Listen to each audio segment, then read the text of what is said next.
Je to neuveriteľné, ale existuje už 6 generácií tohto majestátneho talianskeho sedanu s názvom Quattroporte.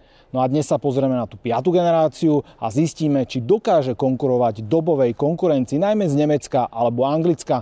No a je len jedna cesta, ako to zistiť, sadnúť za volant a ísť sa prejsť po Banskej Bystrici.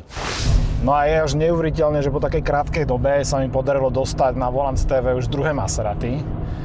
Dneska vďaka Tomášovi majiteľovi tohto auta to máme Quattroporte 5. generácie, ktoré sa vyrábalo v rokoch 2003 až 2012. Celkovo sa týchto aut vyrobilo 25 000 za celých tých 9 rokov, čo existujú, ale v Európe len 7500. Takže ty máš relatívne raritné auto. Pamätáš si, kedy si stretol iné po ceste? Vieš čo, v Bystrici teraz akurát chodí jedno, tiež Quattroporte, ešte pred facelift ako vlastne moje, pred nejakými rokom a pol až 2 bolo jedno šedé a vtedy sa mi strašne páčil ten zvuk aj ten prejav toho auta, keď som ho videl, tak som si dával, že raz to auto musí mať. Ale bolo to kvôli tomuto, že si kúpil, že ten zvuk alebo celkovo ako to auto pôsobilo, ako bolo postavené, navrhnuté?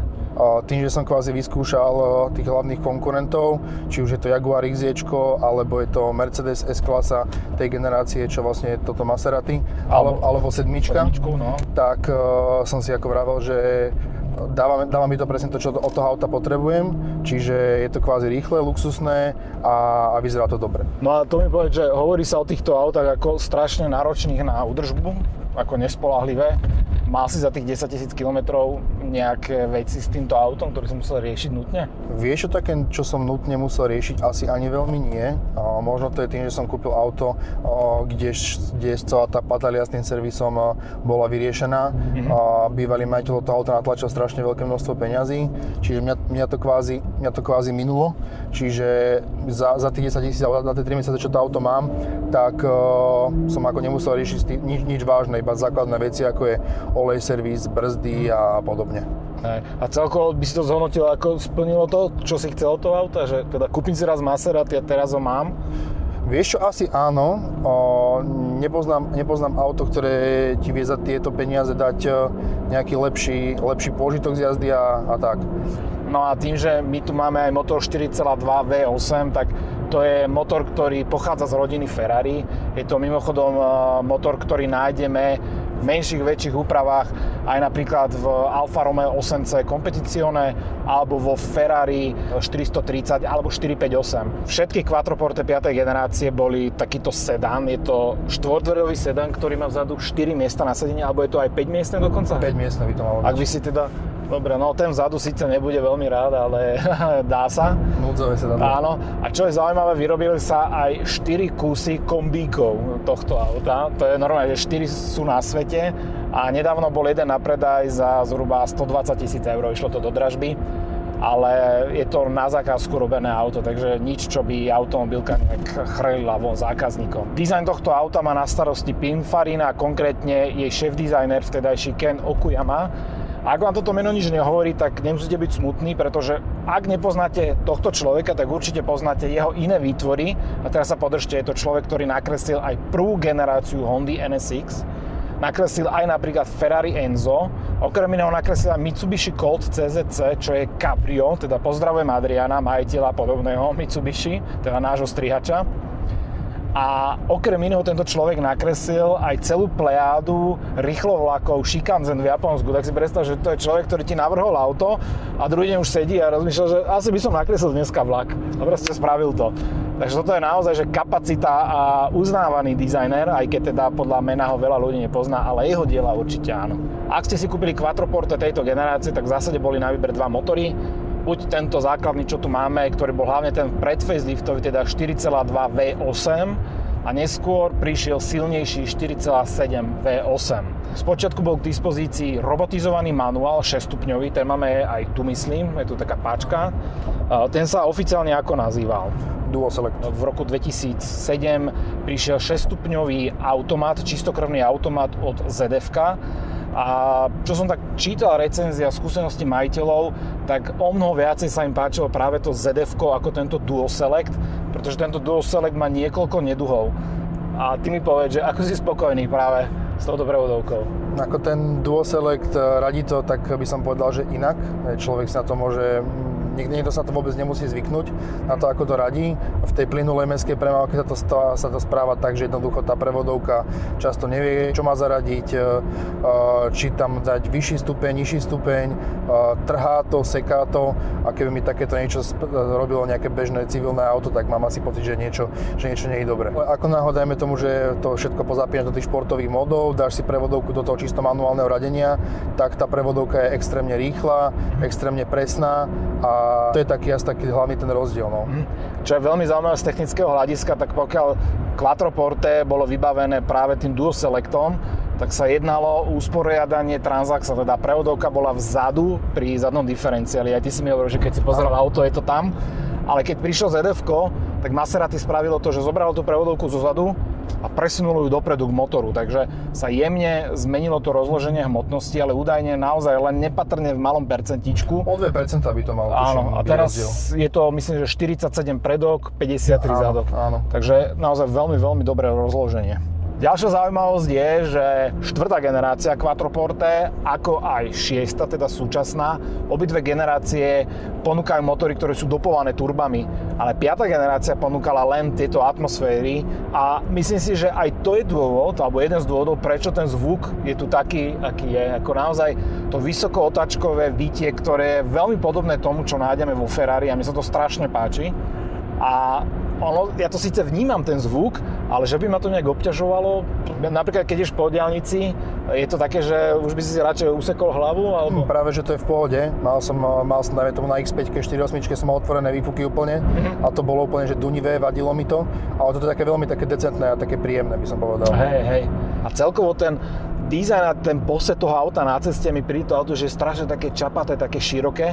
Aj teraz, keď sedíme tuto v kabíne, tak naozaj to tak prístrojová doska tak pekne sa hrnie dopredu, naväzuje na tú kapotu. Pripomína mi to ináč dosť Aston Martin, že tam tiež to je všetko takto vrhnuté, i keď tu sedím o niečo vyššie.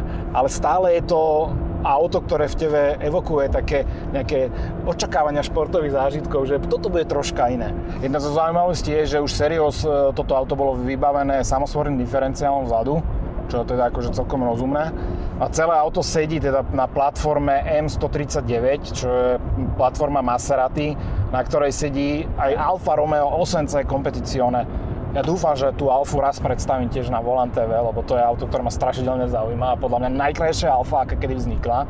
Čo sa týka dynamických parametrov, tak toto auto z 0 na 100, odhľadnúť od ktorejkoľvek verzie, tak sa bavím niekde od 5 do 6 sekúnd. V zásade tie rozdiely sú tam minimálne. A čo mne sa najviac páči, že ten doprovod zvukový, ktorý tu je, tak to je ako keby išlo ešte o 3 sekundy rýchlejšie, že proste máš ten pocit z toho auta, že tak toto musí pekne rýchle auto.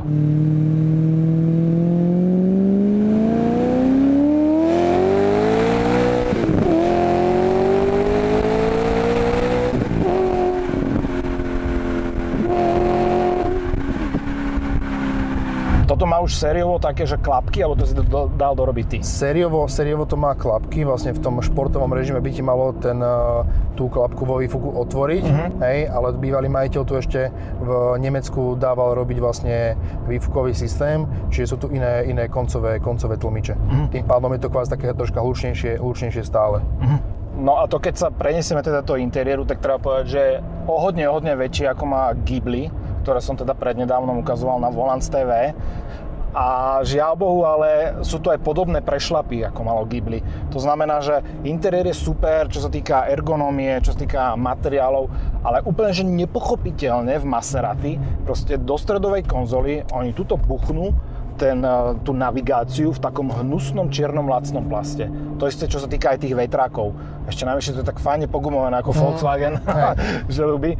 Ako interiér na mňa pôsobí super, aj tie sedadlá sú veľmi pohodlné a oni to dokážu proste korunovať takouto blbosťou, na ktorú sa ty pozeráš stále.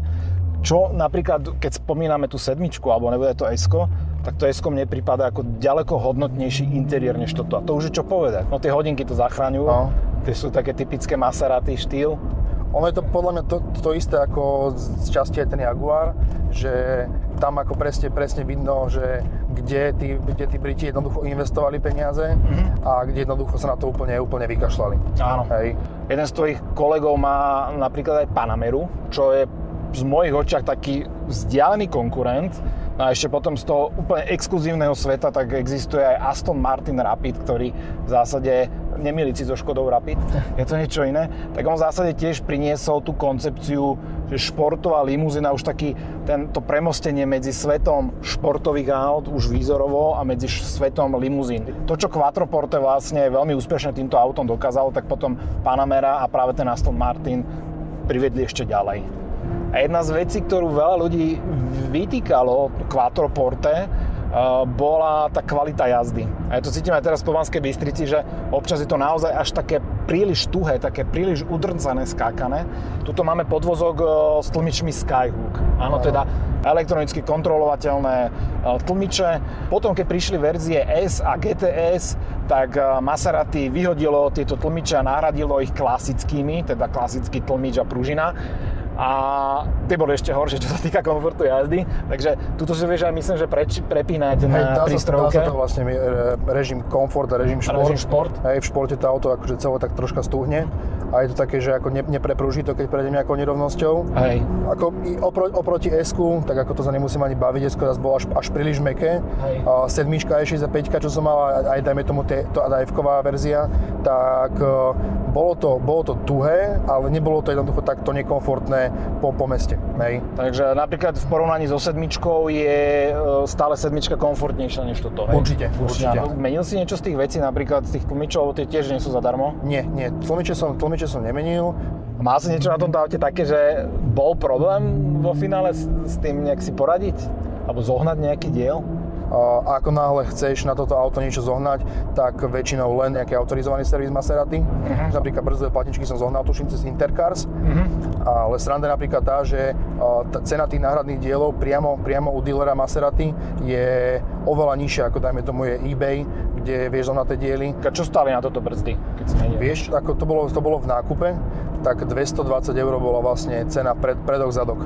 A to boli vlastne Feroda, tie racing, tie keramické platne. To nie je veľa. Pultovka bolo okolo 400 €.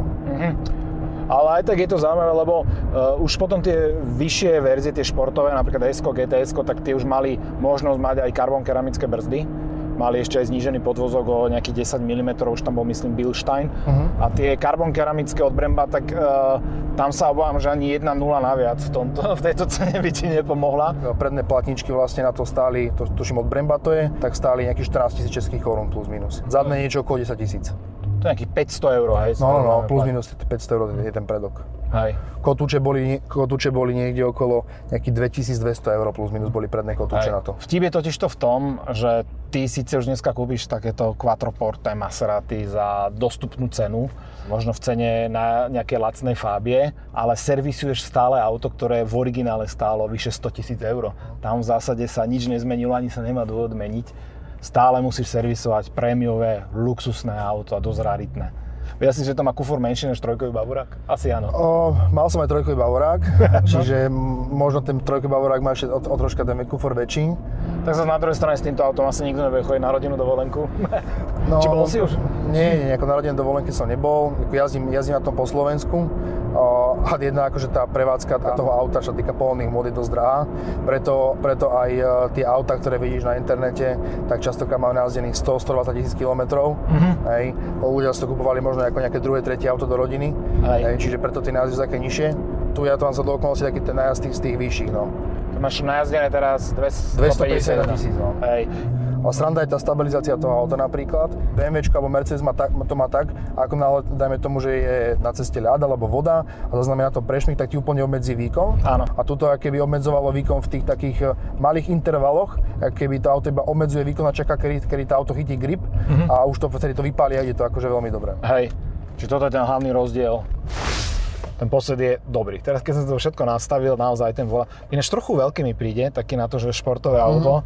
Je taký, ale tie pádla, čo sú vzadu, tak veľmi dobre padnú do ruky.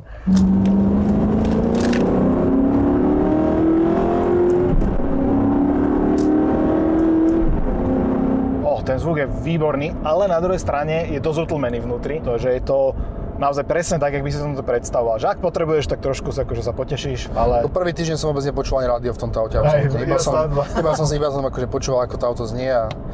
A ďalší taký postreh spoza volantu po tej krátkej dobe je, že to auto pôsobí aj počas jazdy ďaleko menšie, než v skutočnosti je. Akože samozrejme, ak by som začal teraz niekde v centre parkovať s týmto autom, tak by som ho preklínal. Ono má ináč 5 metrov a nejakých pár centimetrov. Po facelifte pribudlo ďalších 5 cm. To bolo myslím 5,1 metra. Ale akože nemám pocit, že šoferujem také obrovské auto. Ako keď pri ňom stojím, tak je naozaj že obrovské, také dlhé, široké, ale tuto je to také, že celkom fajn. A veľa recenzií aj hovorí, a to je zároveň jeho naozaj taký plusový bod, že auto je omnoho agilnejšie a mršnejšie, než by si čakal od takej veľkosti. A toto auto má cez 2 tony, takže to je akože klobúk dolu, ako to vyladili. Ďalším plusom tohto auta je samozrejme vnútorná veľkosť, tá je celkom fajn a ako spomínané Ghibli, toto je o triedu väčšie. Čo sa týka priestoru, myslím si, že je to niekde na úrovni S-klasy 7, alebo je to menšie zase na druhú stranu? Vieš čo, ja som mal S-ko, som mal vlastne krátke, čiže vzadu mi prišlo, že tuto je ešte možno o čosi viacej miesta, respektíve sedačky sú veľmi dobre spravené a dokonca sú polohovateľné vzadu tie sedačky. Vieš si vlastne nastaviť, že či dopredu, dozadu a tak. Hej, čiže buď rovnaké, alebo ešte aspoň mne pocitovo to príde o čosi väčšie ako S-ko. Toto auto potrebuje meniť spojky, pretože je to len robotizovaný manuál, takže na to treba myslieť. Otázka, že kde je servisný interval, ak nie to viete, napíšte do diskusie. Aston Martin má 30 000 km napríklad. Takže... Toto, čo som čítal, tak záleží to dosť od toho štýlu tej jazdy. Väčšinou sa tie spojky zvyknú okolo 50-60 tisíc meniť. Hej. Najhoršie tým spojkám robí taká tá mestská premávka. Hej. Pomalé pohýnania, tam ako tie spojky dostávajú zabrať. Paradoxne, keď tomu autu kvázi dáva človek najviac nažrať, tak vtedy tie spojky vydržia najviac. Hej. A ďalší plus tohto auta je, že pokiaľ máte Skyhook podvozok ako tu v dobrom stave, tak do veľkej miery eliminuje aj nakladanie sa karosérie, čo je vlastne veľmi dobrá vec. I keď opäť trafili, tam bol klasický taký výmol, alebo tuto máme dekel od kanalizácie, tak to auto si teda nevie moc dobre s tým poradiť. Ono to akože vyžehli, ale je to predsa také... To je, myslím si, že sa zhodneme v tom, že 7 a S to vedeli ďaleko lepšie. Určite áno.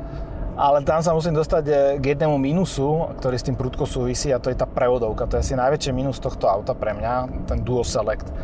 Tá pofaceliftová predvodovka od ZF, tá už bude asi o niečo iná. Mal si už česť vyskúšať? Nie, zatiaľ ešte nie, ale kvázi tú istú prevodovku mal Jaguar, čo som mal, tú istú prevodovku má Bavorák, čiže ako je to komfortnejšie určite a vie to byť často aj také ako tá ostrá tá prevodovka. Ďalšie také mínus tohto auta, asi druhé také najväčšie, je ten samotný podvozok. Aj teraz vidíte, že my ideme po takej zaplatanej ceste a mne sa tu bijú také dva svety, že tá športovosť versus ten komfort, ako to vie žehliť. Tá športovosť, pokiaľ máte naozaj že dobrý, kvalitný asfalt, tak myslím si, že tamto auto naozaj vie robiť divy. Ale ako náhle ideme po takomto, hlavne kde sú priečné nerovnosti, tak to Quattroporte je žiaľ Bohu aj s týmto Skyhookom dosť tvrdé. A to si neviem predstaviť, čo to musí robiť na tých klasických, ešte znížených tlmičoch. To musí byť už naozaj že nepohodlné auto. Ďalšie mínus, ktoré sme už spomínali, koniec koncom, tak to je interiér. Voči dobovým 7 alebo S-klasám, tak toto hrá určite nižšiu ligu. To sa asi zhodneme. Určite, no. A posledný mínus tohto auta, tak to je očividné na prvý pohľad, to je drastický prepad hodnoty. Kým toto auto ako nové stálo vyše 100 000 eur, tak dnes ho už kúpite naozaj za veľmi príjemné, dostupné peniaze. Otázka je, že či do toho ísť.